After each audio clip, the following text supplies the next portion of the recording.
Сәлем баршаңызға. Бүгін арабский блинчикидің рецептімен бөлісетін боламын. Сондай дәмді және дастарханға қойғанға өте әдемі көрінеді. Жасап көріңіздер. Менің каналыма тіркелмеген болсаңыздар, менің каналыма тіркеліп алыңыздар. Соңына дейін менімен бірге болыңыздар. Алдымен начинкасын жасайтын боламыз. Мен осындай тартылған еттен жасаймын, яғни фарштан. Фаршымызды сұйық майды құйып, фаршымызды салып, үстіне бір пиязымызды турап салып, татымына қарай тұзы мен бұрышын салып, барлығын жақсылап араластырып, қақпағын жауып, қуырып алатын боламыз. Начинкасын түрлі етіп жасауға болады, өзіңізге ұнағандай жасап алсаңыз болады. Гребеймен немесе тәтті кремдермен жасасаңыздар болады. Өзіңіздің фантазияңызға байланысты. Мінекей біздің начинкамыз дайын болды. Блинчикімізді жасайтын боламыз. Алдымен секерімізді және құрғақ дрожжымызды, яғни ашытқымызды салып, үстіне жылы су құйып, бәрін араластырып қойып қоямыз. Біздің ашытқымыз ашу керек. Мінекей біздің ашытқымыз ашыды. Енді барлығын араластырып, оның үстіне тұз, сұйық май және жыл сүтімізді құйып, барлығын жақсылап араластырып аламыз.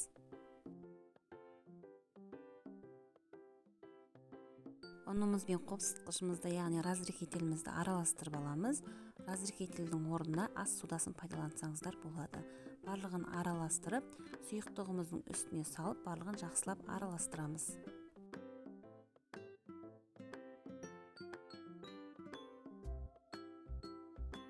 Массамыздың сұйықтығы осындай болады. Табамызға сұйық майымызды құйып, табамызды қыздырып, блинчиктерімізді пісіріп алатын боламыз.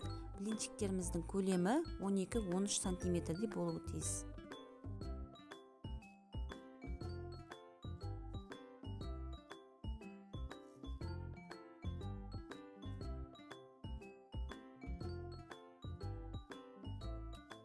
Блинчикіміздің біз тек бір бетін ғана пісіріп алатын боламыз. Үстіңгі беті осындай тесік-тесік және көпшіктер пайда болып, ылғалдылығы кетіп, беті құрғайды.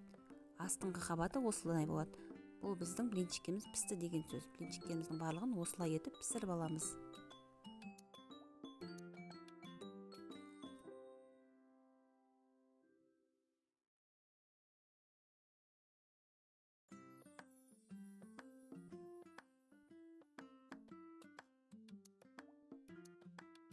Блинчиктеріміз қатты суып кетпеуі тиіс. Жылы кезінде осылай начинкаларын салып, үш бұрышты етіп, жан-жағын жабыстырып шығатын боламыз.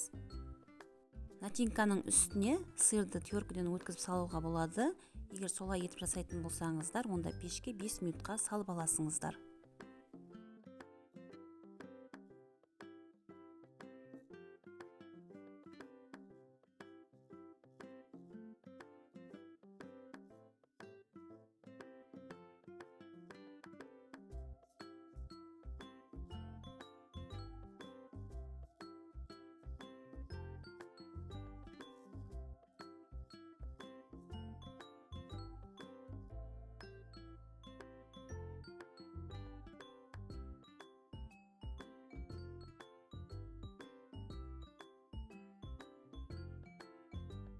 Барлық блинчиктерді осылай жабыстырып шығасыңыздар. Мінекей біздің арабский блинчиктарымыз дайын болды.